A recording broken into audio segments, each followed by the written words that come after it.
கரியான் நகரை தொடர்ந்து ஜலால்பூர் ஜெட்டானை குறிவைத்து இந்தியா ட்ரோன் தாக்குதல் நடத்தியிருக்கிறது.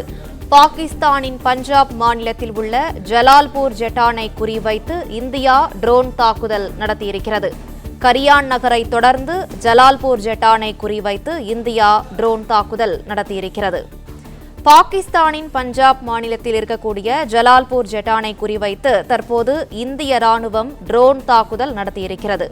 கூடுதல் விவரங்களை செய்தியாளர் ராஜகுமரன் தொடர்ந்து வழங்க கேட்கலாம். ராஜகுமரன், விவரங்களை தொடரலாம்.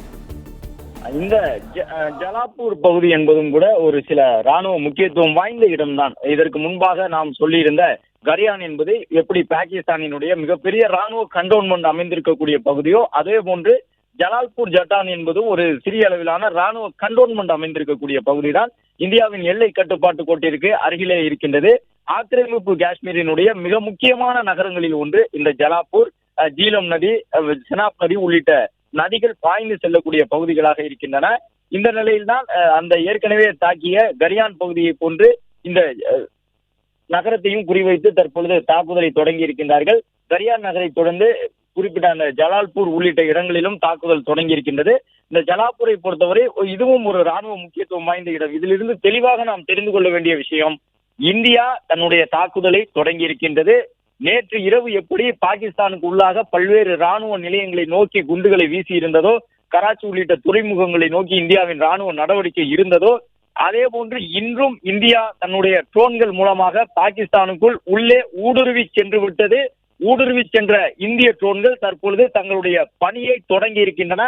இன்னும் சற்று நேரத்தில் சிதைந்து சின்னாபின்னமாக்கப்பட்ட பாகிஸ்தானின் ராணுவ கட்டடங்களையும் நாம் பார்க்க போகின்றோம். அதாவது நம்முடைய ட்ரோன்கள் தன்னுடைய தாக்குதலை தொடங்கிவிட்டது. பாகிஸ்தானில் இருக்கக்கூடிய கரியான், ஜலால்பூர் என்று அடுத்தடுத்து ராணுவ தளங்கள் இருக்கக்கூடிய அனைத்து இடங்களையும் பாகிஸ்தானுக்குள்ளே இந்தியா குறிவைத்திருக்கின்றது. கடந்த 4 நாட்களாக பாகிஸ்தானில் இருக்கக்கூடிய பயங்கரவாத தளங்களை நாம் குறிவைத்துக் கொண்டிருந்தோம். ஆனால் அத்துமீறி பாகிஸ்தான் நம்முடைய நாட்டில் எல்லைக்குள் இருக்கக்கூடிய பொதுமக்களை குறிவைக்க தொடங்கி இருந்தது. எந்த இலக்கும் இல்லாமல் கண்மூடித்தனமாக பாகிஸ்தான் நம்முடைய மக்கள் மீது தாக்குதலை நடத்த தொடங்கி இருந்தது. பாகிஸ்தான் வீசியிருந்த அந்த ட்ரோன்களில் ஒரு சில உடைந்த நிலையிலே குடியிருப்பு பகுதிகளுக்குள் விழுந்திருக்கின்றன. பொதுமக்களில் காயம் பலருக்கு ஏற்பட்டிருக்கின்றது. இந்த நிலையில்தான் அடுத்த கட்டமாக பாகிஸ்தானுக்கு எதிரான நடவடிக்கையை ராணுவத்திற்கு எதிரான நடவடிக்கையாக இந்தியா விரிவுபடுத்தி இருக்கின்றது. பாகிஸ்தானில் இருக்கக்கூடிய ராணுவ நிலையங்களை குறிவைத்து இந்திய தாக்குதல் தொடங்கி இருக்கின்றது. இந்தியாவிலிருந்து சென்றிருக்கக்கூடிய ட்ரோன்கள் ஏற்கனவே குறிப்பிட்டவாறு இந்த தற்கொலைப்படை ட்ரோன்கள் இந்தியா மிகப்பெரிய பங்களிப்பு வழங்கக்கூடிய ஒரு ட்ரோன்களாக பயன்படுத்திக் கொண்டிருக்கின்றது. பாகிஸ்தான் எல்லைக்குள்ளே செல்லுகின்றது, திடீரென்று விழுகின்றது, வெடித்து சிதறுகின்றது. பாகிஸ்தான் நாட்டவர்கள் கண்காணிப்பதற்குள், சுதாரித்து எழுவதற்குள் ஒட்டுமொத்தமாக மொத்த கட்டடத்தையும் தரைமட்டமாக்கி விட்டு வெளியேறி கொண்டிருக்கின்றன நம்முடைய அந்த ட்ரோன்கள், தாக்குதல் நடத்தக்கூடிய தற்கொலைப்படை ட்ரோன்கள்.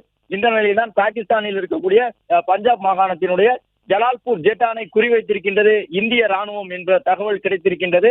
தொடர்ந்து இந்தியாவில் இருக்கக்கூடிய விமான நிலையங்களை தாக்குவதற்காகவும், பஞ்சாப் உள்ளிட்ட மாநிலங்களில் இருக்கக்கூடிய முக்கிய நகரங்களை தாக்குவதற்காகவும் பாகிஸ்தான் தரப்பிலிருந்து ட்ரோன்கள் ஏவப்பட்டுக் கொண்டே இருந்த நிலையில், ட்ரோன்கள் என்றால் எப்படி சென்று எப்படி அடிக்க வேண்டும் என்பதை பாகிஸ்தானுக்கு கற்றுக் கொடுக்கும் விதமாக ஜலால்பூருக்குள்ளே ஊடுருவி இருக்கின்றது இந்திய ட்ரோன்கள்.